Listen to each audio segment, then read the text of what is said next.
The silver transport ship landed softly on the green grass of Seoul National University. Steam rose from its sides as the ship cooled down from its long journey across the stars. Inside the ship, 12 alien students sat quietly in their special seats. They had traveled for many days to reach this strange blue planet called Earth. Vex pressed his crystal face against the small window. His homeworld of Quarian was made of beautiful crystal caves that glowed with soft light. Here on Earth, everything looked wet and green. The sky was a bright blue color that hurt his crystal eyes. He had never seen so much water vapor in the air before. "The atmosphere readings are wrong," whispered Thule, floating in his gas-filled container. His species came from the gas giant Nethys, where they lived in thick, safe clouds.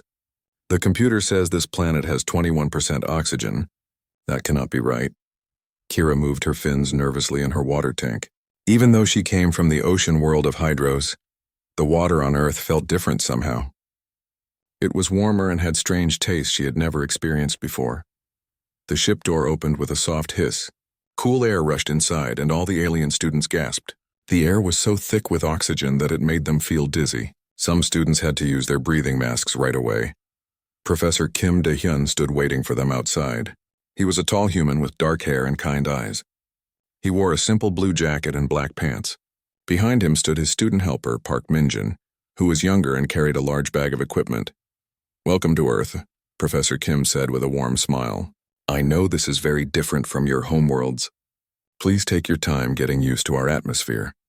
The alien students slowly left their ship. Each step felt strange on the solid ground.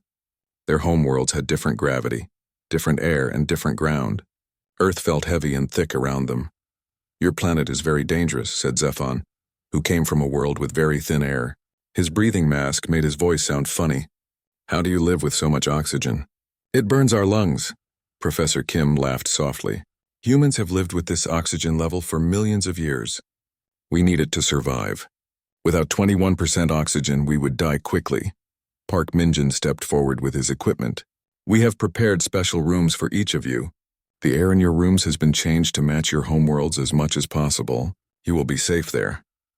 As they walked across the university grounds, the alien students looked around with wide eyes. Human students were everywhere, walking quickly between buildings, sitting on the grass, playing sports. The aliens had studied humans in their classes, but seeing them in person was very different. "They look so soft," whispered Nala, who came from a world with very hard, rocky people.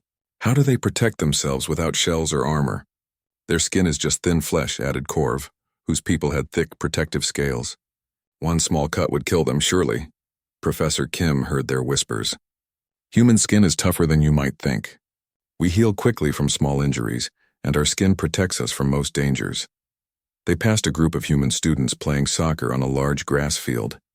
The aliens stopped and stared. The humans were running very fast, kicking a ball hard and sometimes falling down on the ground. Then they would get up and keep playing like nothing happened. "Are they fighting?" asked Vex, his crystal body shaking with fear. "Should we call for help?" "Oh no," laughed Professor Kim. "They are playing a game called soccer. It is fun for humans. They enjoy running and competing with each other." One human player fell down hard after trying to get the ball. The aliens gasped and prepared to see something terrible. But the human just rolled on the ground for a few seconds, then stood up and continued playing. There was a small cut on his knee, but he did not seem to care about it. "He is bleeding," said Thule, floating nervously in his container.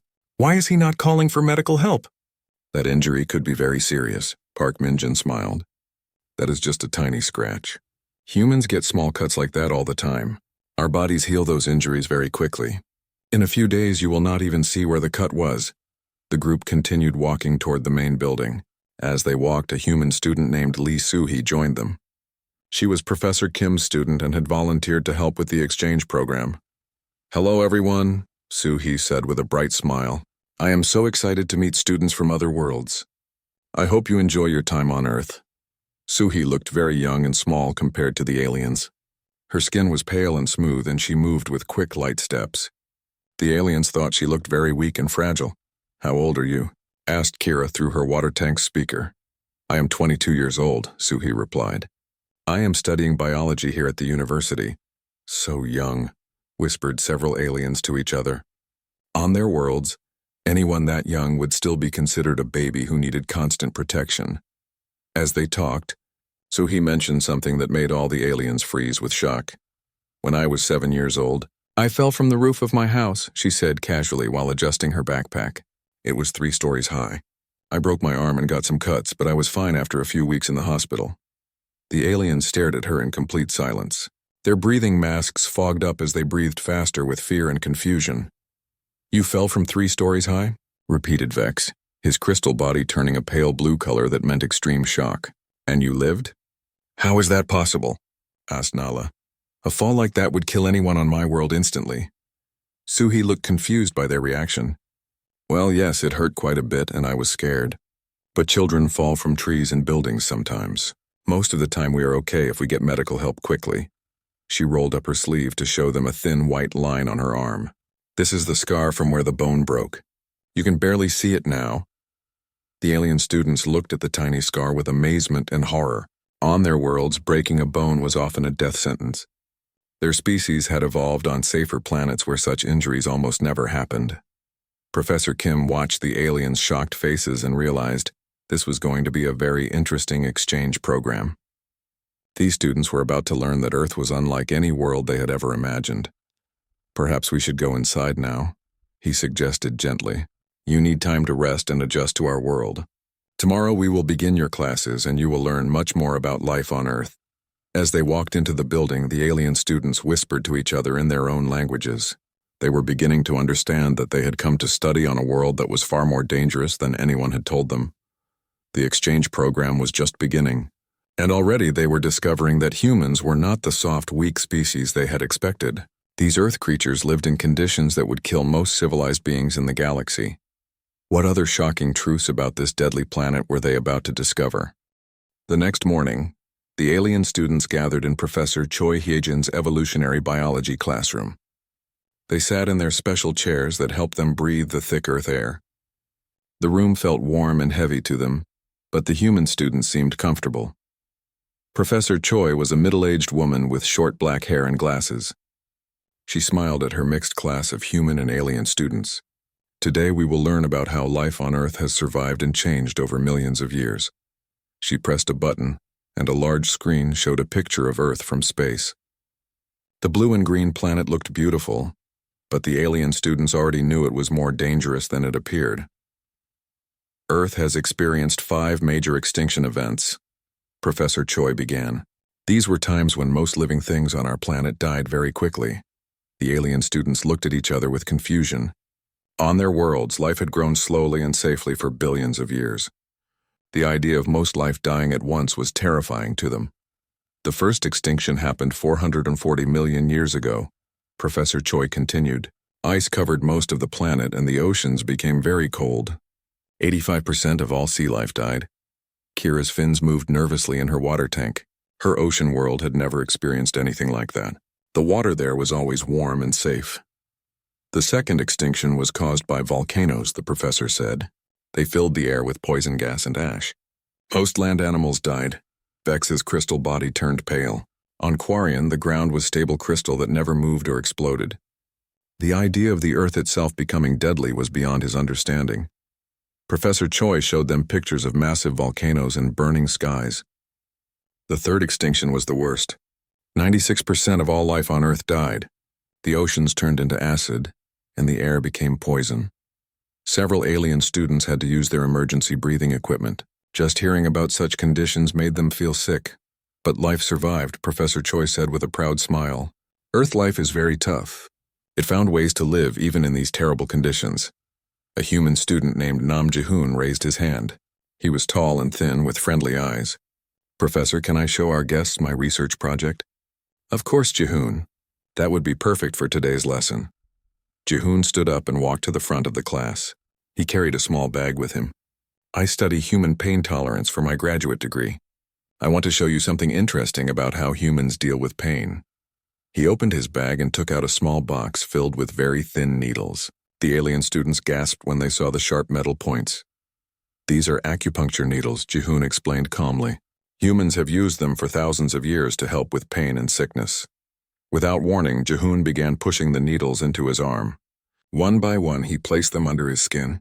The alien students watched in horror as the metal points disappeared into his flesh. Stop, cried Nala. You are hurting yourself. Call for medical help. But Jihoon just smiled. This does not hurt much, see? He moved his arm normally, with dozens of needles sticking out of it. Human skin is tough and our pain tolerance is very high. Thule floated frantically in his container. How are you still conscious? Those needles should have caused shock or death. On my world, whispered Zifan. Touching one sharp point would send us to the hospital. How do you push many needles into your body and act normal? Jihoon carefully removed the needles and showed his arm to the class. There were tiny red dots where the needles had been, but no serious bleeding. Human bodies heal quickly from small injuries like this. By tomorrow, you will not see any marks. Professor Choi nodded approvingly. Humans evolved to survive in a world full of sharp rocks, thorny plants, and dangerous animals. Our bodies learned to handle small injuries as part of normal life. She changed the picture on the screen to show early humans hunting. Our ancestors were persistence hunters. They would chase animals for many hours until the prey became too tired to run. The aliens stared at the picture with growing horror. It showed humans running across hot, dry land under the burning sun. They carried simple weapons and had determined expressions on their faces. Humans can run for hours without stopping, Professor Choi explained. We sweat to cool our bodies and our hearts can work very hard for long periods. Most animals cannot do this. Corv's scales turned a dark color that meant extreme fear. You chase other animals until they collapse from exhaustion? That is the behavior of apex predators. Well, yes, said Professor Choi matter-of-factly. Humans are apex predators. We evolved to hunt and kill other animals for food. The classroom became very quiet. The alien students had known that humans ate meat, but they had thought humans were peaceful plant eaters who occasionally ate small animals. The idea that humans were active hunters who chased down large prey was shocking. A human student named Lee Minho raised his hand. He was muscular and looked very strong to the aliens. My grandfather still hunts deer in the mountains. Last year he tracked one for 12 hours through rough forest terrain. 12 hours? Repeated Vex, his crystal body shaking. How is that possible? Most species would die from exhaustion in 1 hour of hard running. Humans have excellent endurance, Professor Choi said proudly. We also have good balance, strong bones, and muscles that can work for very long times. These abilities helped us survive when Earth was even more dangerous than it is today. She showed them pictures of ancient Earth, with giant predators, poisonous plants, and extreme weather. Our ancestors lived alongside creatures that could kill them easily. Saber-toothed cats, giant bears, and other deadly animals shared the land with early humans. How did your species survive? Asked Kira. You have no natural armor, no poison, no thick shells for protection. We survived by being smarter, tougher, and more determined than other animals, Professor Choi replied. We learned to work together, make tools, and never give up. When other animals would run away or die, humans found ways to keep fighting. Nam Jihoon spoke up again. Professor, should I show them the video of human endurance athletes? That might be too shocking for today, Professor Choi said gently, looking at the pale alien students. I think our guests need time to process what they have already learned. But it was too late. Jihoon had already started playing a video on his tablet. It showed human runners in a desert race, running for hundreds of kilometers under the hot sun. The humans looked tired but determined, pushing their bodies far beyond what should have been possible. 2 alien students fainted immediately. 3 others began making distress calls to their home worlds. The rest sat in stunned silence, trying to understand what they had just witnessed. Professor Choi quickly turned off the video. I think that is enough learning for today. Please take time to rest and recover. Tomorrow we will continue with gentler topics. As the alien students left the classroom, they whispered to each other in frightened voices. They were beginning to realize that Earth was not just different from their worlds. It was impossibly deadly. And somehow humans not only survived here but actually thrived in conditions that would destroy most civilized species in the galaxy. The exchange program was revealing truths that would change how the alien students saw the universe forever. On the 3rd day of the exchange program, the alien students faced their biggest challenge yet. They had to participate in human physical education class. Coach Bae Dong-ho met them at the university gymnasium, a large building filled with exercise equipment that looked like torture devices to the aliens. Coach Bae was a strong, cheerful man in his 40s. He wore simple sports clothes and had a whistle around his neck.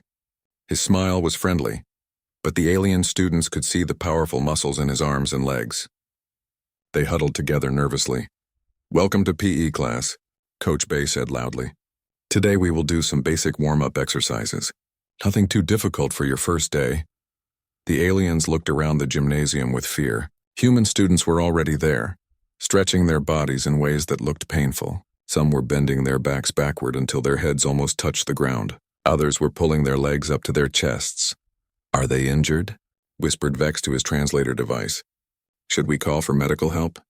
A human student named Zhang Yujin heard him and laughed. She was a small, athletic girl with short hair and bright eyes. "We are just stretching our muscles before exercise. This helps prevent injury during sports." Yujin bent forward and touched her toes easily. Then she twisted her body from side to side. The alien students watched in amazement as her spine curved in directions they did not think were possible. "Your bones must be broken," said Nala, her rock-like body trembling. "No healthy creature can bend like that." "Human spines are very flexible," Coach Bay explained. "We need to move in many directions to survive in our environment. Watch this." He demonstrated a simple backbend, arching his spine until he could see the ceiling behind him. Several alien students made shocked gasping sounds. "Impossible," breathed Thule from his floating container. His backbone should have snapped in half. "Okay, everyone line up for warm-up exercises," Coach Bay announced. "We will start with jumping jacks." He showed them the movement, jumping up and spreading his legs apart while raising his arms over his head, then jumping back to the starting position. He did this 10 times quickly, breathing normally. The alien students tried to copy the movement. Within seconds, disaster struck. Zephon collapsed after just 2 jumps. His thin body could not handle the impact of landing on the hard floor. His breathing mask fogged up as he gasped for air. Corv fell over sideways when he tried to jump. His species was not built for leaving the ground, and the Earth's gravity pulled him down too hard. 3 other alien students simply could not coordinate their limbs to do the jumping motion. Their species had evolved very different ways of moving. "Maybe we should try something easier," Coach Bay said, looking worried about his alien students. "Let's do push-ups.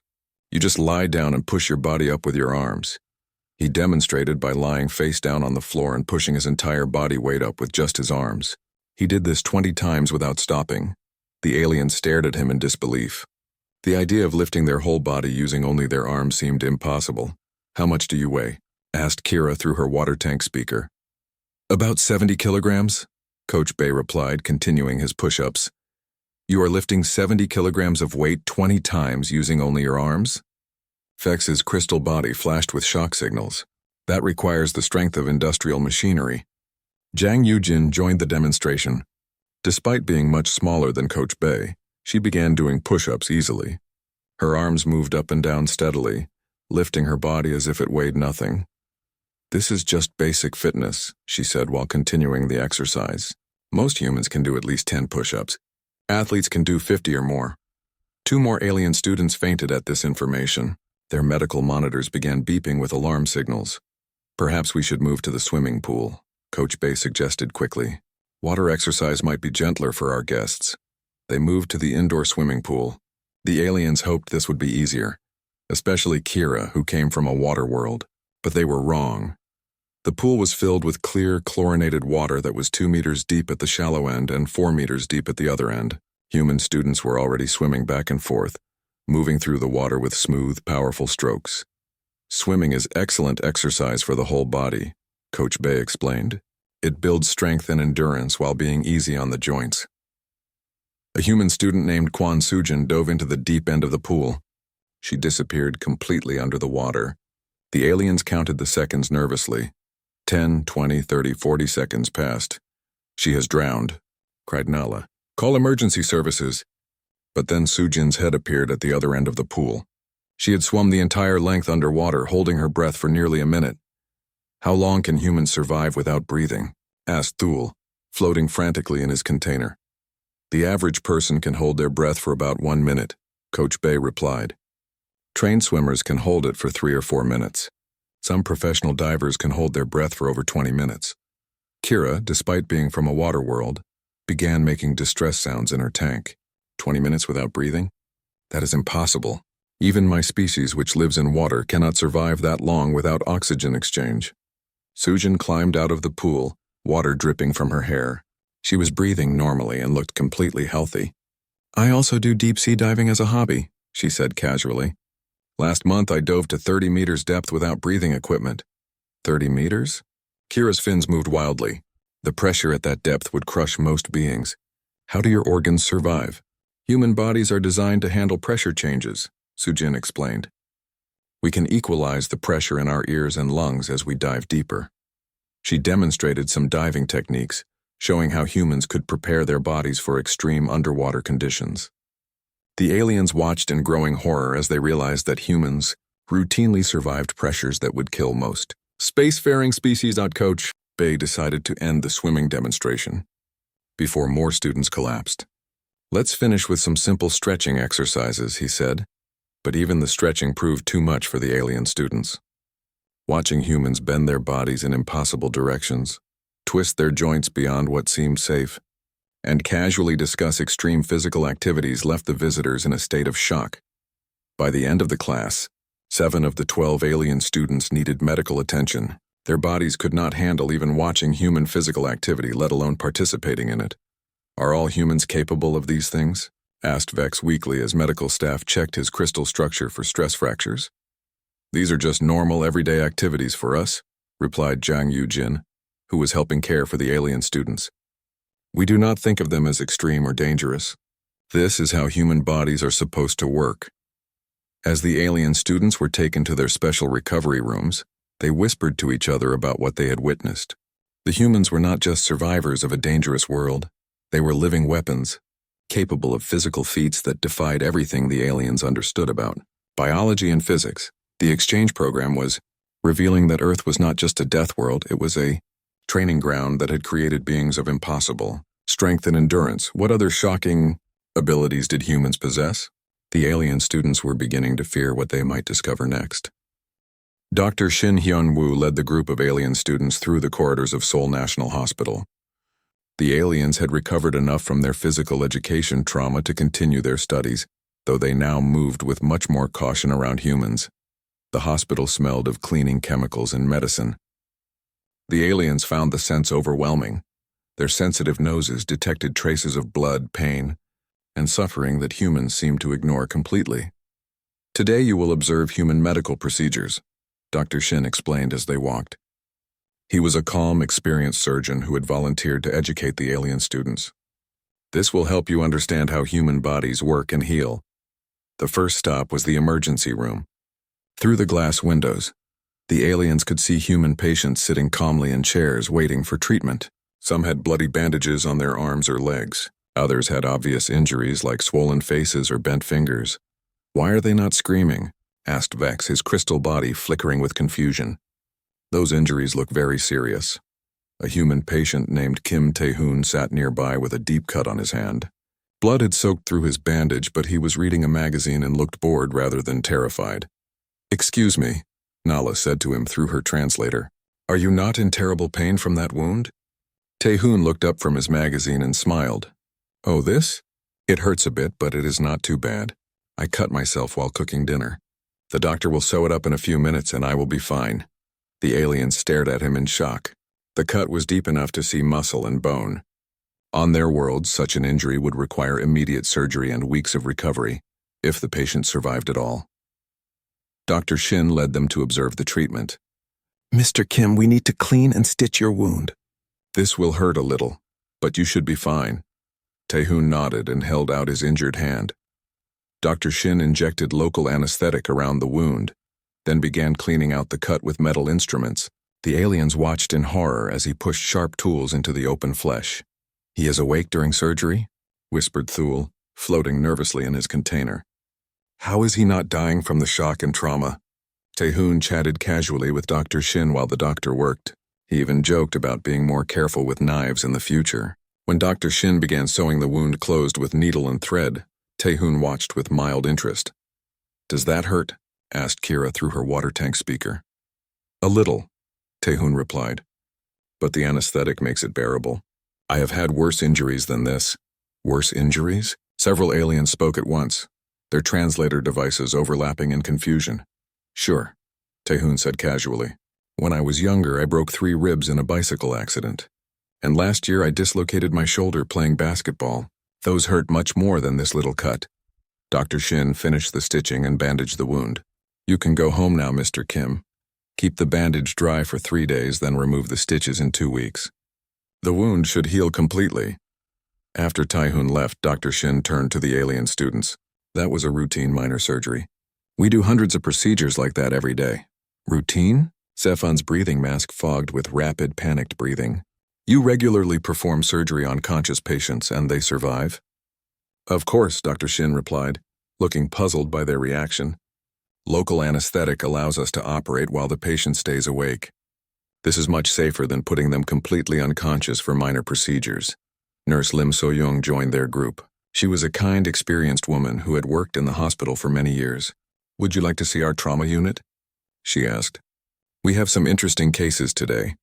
The aliens reluctantly followed her to another part of the hospital. Here. Patients with more serious injuries waited for treatment. The aliens saw things that should have been impossible. One patient had survived a car accident that completely destroyed his vehicle. He had several broken bones and cuts all over his body, but he was conscious and talking to his family. The impact should have liquefied his internal organs, whispered Corv, his scales turning pale with shock. How is he alive? Another patient was a construction worker who had fallen from a building scaffold. He had a broken leg and some bruised ribs, but was complaining that he would miss work rather than focusing on his survival. I fell 3 stories onto concrete, he told his wife, but I landed in a pile of sand, so it was not too bad. I should be back to work in a few weeks. The alien students made collective sounds of disbelief. They had learned from Suhi's story that humans could survive 3-story falls, but seeing an actual victim treated as a minor inconvenience was overwhelming. Dr. Park Sung-min, an orthopedic specialist, examined the construction workers' X-rays with the alien students. See how dense human bones are? He pointed to the images. Our skeletons are designed to handle significant impact and stress. Even when they break, they heal stronger than before. He showed them X-rays of healed human bones. The aliens could see where breaks had occurred and then grown back together, often with extra calcium deposits that made the bone thicker and stronger. Your bones become stronger after they break? Asked Vex. That is the opposite of every other species we know. Human bodies adapt to stress and damage, Dr. Park explained. Muscles grow stronger when we exercise them hard. Bones become denser when they experience pressure. Skin becomes thicker where it receives friction. Our bodies are designed to improve through hardship. Nurse So-young added, we also have very high pain tolerance compared to other species. Humans can remain conscious and functional with injuries that would incapacitate most beings. She showed them a chart comparing human pain responses to those of other Earth animals. Even compared to tough creatures like elephants and bears, humans could endure much higher levels of pain while still thinking clearly and making decisions. This patient broke 4 ribs, punctured a lung, and shattered his wrist in a motorcycle accident, she said, pointing to another X-ray. He drove himself to the hospital and walked into the emergency room. The aliens stared at the X-ray in stunned silence. The injuries shown would have killed most of them instantly. The idea that a human could function with such damage was beyond their comprehension. Dr. Shin led them to observe a surgery in progress. Through the observation window, they watched surgeons working on a patient who had been in a serious accident. The patient is unconscious for this procedure because we need to repair internal organs, Dr. Shin explained. But notice how stable his vital signs are, even with such severe trauma. The alien students watched as human surgeons cut open the patient's body, moved organs around, and sewed damaged tissue back together. The patient's heart rate remained steady throughout the procedure. His body is not going into shock, observed Kira with amazement. On my world, opening the body cavity would cause immediate system failure.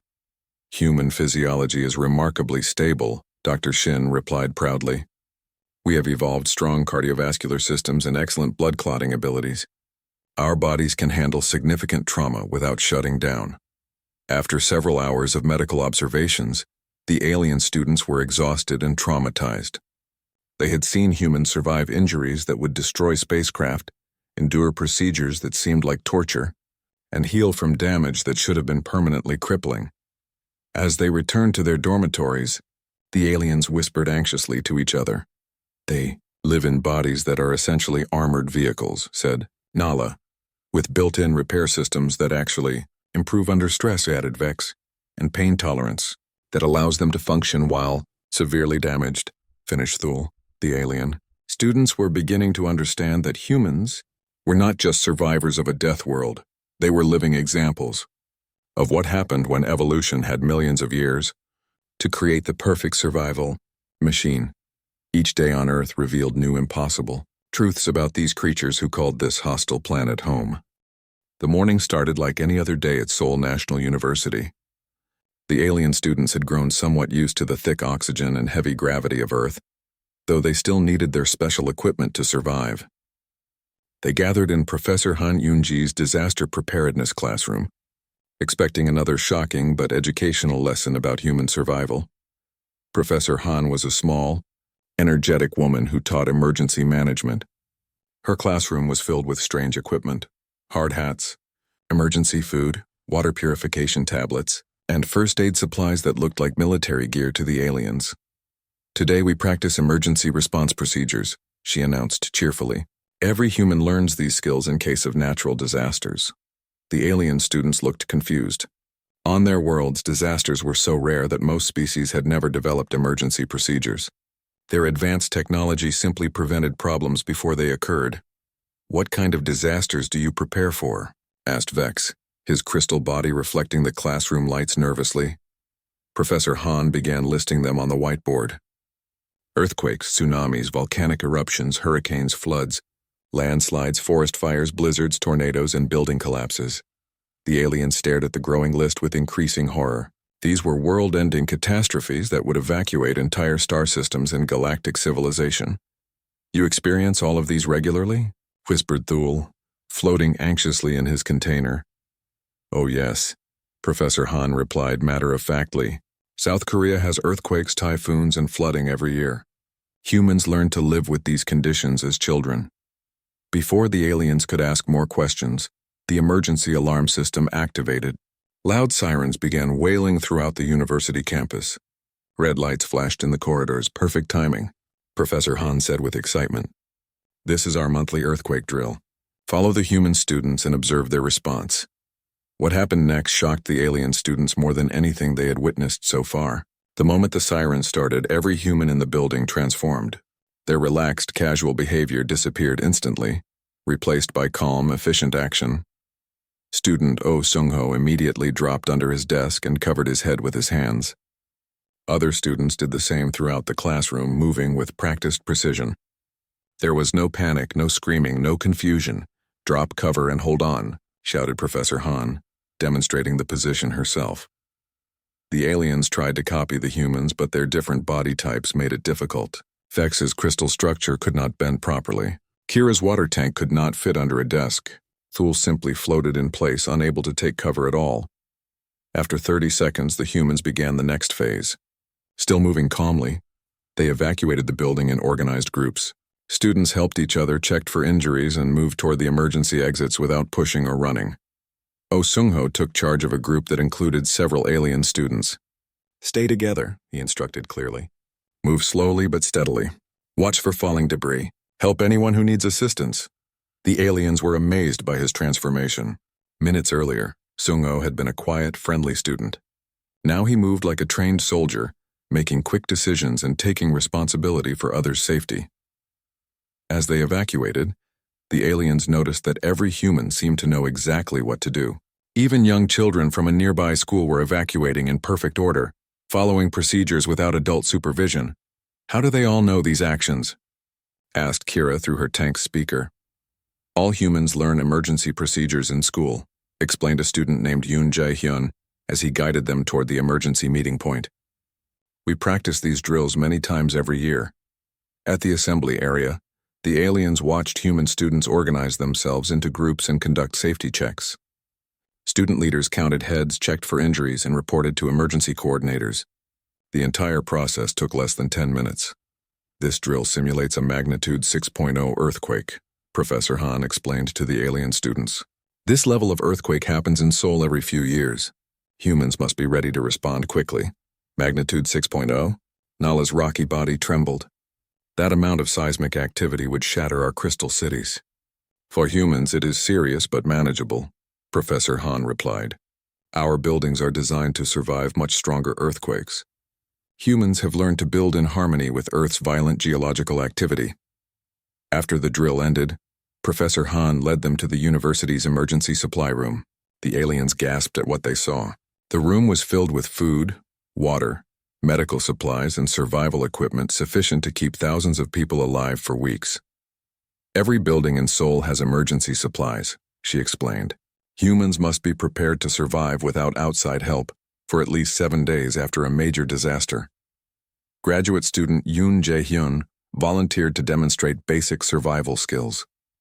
He was a quiet, academic-looking young man who studied literature, but what he showed the aliens revealed another shocking truth about humans. These are skills every Korean child learns, he said modestly as he began his demonstration. Using only basic materials, Jae-hyun started a fire without matches or lighters. He rubbed 2 sticks together with practiced movements until smoke appeared, then carefully nursed the spark into flames. The aliens watched in amazement as he purified water using improvised filters made from cloth and sand. He showed them how to find safe drinking water in urban environments, identify edible plants, and construct emergency shelter using debris. "You can survive without technology?" asked Zifan, his breathing mask fogging with rapid respiration. "All humans can," Jae-hyun replied simply. "We learn these skills in case our technology fails during emergencies." He demonstrated basic first aid, showing how to treat injuries, stop bleeding, and help injured people. His movements were confident and skilled, despite his gentle academic appearance. "In my childhood, I spent summers with my grandfather in the mountains," Jae-hyun continued. "He taught me to hunt, fish, and live off the land. Many human children learn these traditional skills." The alien students realized they were seeing something unprecedented in galactic civilization. Here was a species so advanced they traveled between stars, yet every individual retained the primitive skills needed to survive without any technology at all. Professor Han showed them earthquake monitoring equipment, tsunami warning systems, and volcanic activity sensors. "Seoul has thousands of sensors that watch for natural disasters," she explained. "But humans must still be ready to survive when the Earth itself becomes dangerous." She displayed maps showing fault lines, flood zones, and areas at risk for landslides. The aliens saw that humans had built their entire civilization on top of active geological hazards that would terrify other species. "Why do you not move to safer planets?" asked Korv. "Surely your space technology could relocate your population to worlds without these dangers." Professor Han looked puzzled by the question. "Earth is our home," she said simply. "We do not run away from challenges. We learn to overcome them." As the day ended, the alien students gathered in their dormitory common room. They were exhausted from witnessing yet another impossible aspect of human existence. "They have turned disaster response into a science," observed Vex. "Every individual is trained as an emergency responder," added Thule. "They treat world-ending catastrophes as minor inconveniences," whispered Nala, the alien. Students were beginning to understand that humans had not simply survived on Earth, they had mastered it. They had turned a death world into a training ground, using its constant dangers to make themselves stronger, smarter, and more capable. Tomorrow they would face their final lesson in the exchange program, but already they knew they were returning to their homeworlds with information that would change galactic civilization. Forever they had discovered that somewhere in the universe was a species that thrived on challenges that would destroy entire star systems, and now those beings were beginning to explore space. On the final day of the exchange program, the alien students gathered one last time in the university's main conference hall. They had spent 2 weeks on Earth, and each day had brought new shocks about human capabilities. Now they had to prepare their reports for the Galactic Educational Consortium. Professor Lee Jun-hyung stood at the front of the hall. He was the head of Seoul National University's Space Sciences Department, and today he would give the final lecture of the exchange program. The topic was human space exploration and colonization plans. The alien students sat quietly in their special chairs, their breathing equipment humming softly. They looked different than when they had first arrived. The constant exposure to Earth's harsh environment had stressed their bodies, but more importantly, it had completely changed how they understood life in the universe. Today we discuss humanity's future in space, Professor Lee began, pressing a button that displayed a map of the solar system. Humans have big plans for expanding beyond Earth. He pointed to Mars, a small red dot on the display. We plan to establish permanent colonies on Mars within the next 20 years.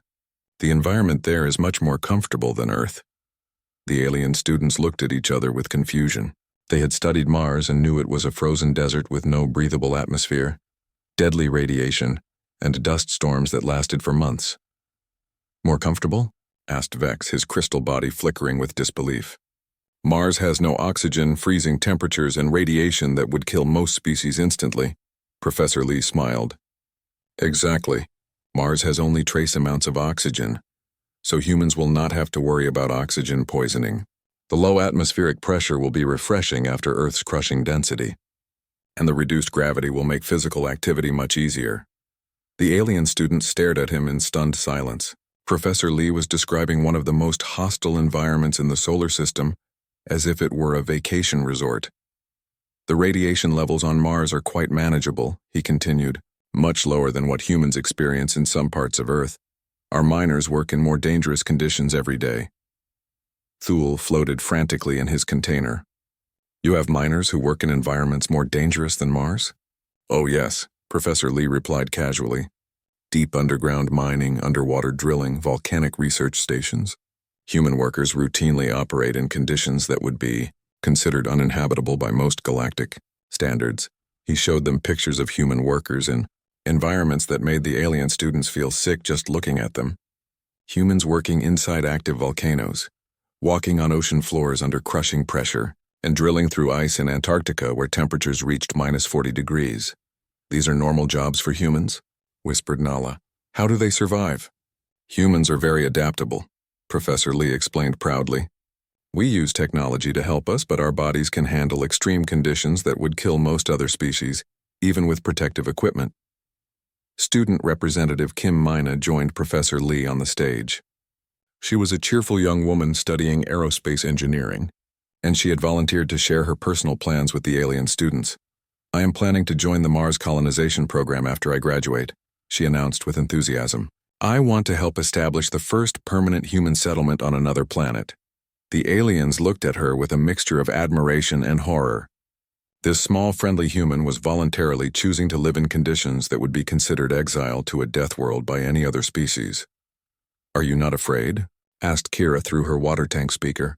Afraid of what? Mina replied with genuine confusion. Mars will have challenges, but humans have always lived with challenges. My grandmother survived the Korean War. My parents lived through economic disasters, and I have lived through natural disasters here on Earth. Mars will just be a different kind of challenge. Professor Lee displayed plans for terraforming Mars. Eventually, humans plan to change Mars's atmosphere to make it more like Earth. We will add more oxygen, increase the atmospheric pressure, and warm the planet. You want to make Mars more like Earth? Zephon's breathing mask fogged with rapid, panicked breathing. You want to turn it into another death world? We want to make it suitable for human life, Professor Lee corrected gently. What humans consider suitable for life. The alien students realized with growing horror that humans did not see Earth as a hostile environment that they had learned to survive. To humans, Earth was normal, and the rest of the universe was insufficiently challenging. We also have plans for colonies on Europa, Titan, and some of the asteroids, Professor Lee continued. Each environment will require different adaptations, but humans are excited about the variety of challenges. Kim Mina added, After my Mars mission, I hope to join the Europa underwater exploration team. Swimming under the ice on Jupiter's moon sounds amazing. Several alien students had to use their emergency medical equipment. The idea of humans voluntarily swimming in the frozen oceans of Europa was beyond their ability to process. Professor Lee concluded his presentation with humanity's long-term space goals. Within the next century, humans plan to establish colonies throughout the solar system and begin exploring other star systems. We are looking for worlds that offer new challenges and opportunities for growth. As the lecture ended, the alien students began preparing their final reports. They worked quietly, each trying to find words to describe what they had witnessed during their time on Earth. Vex wrote, Humans are not an advanced civilization that conquered a hostile world. They are the product of a hostile world that created the perfect survival species. They do not see Earth as dangerous because they have evolved beyond the concept of danger as other species understand it.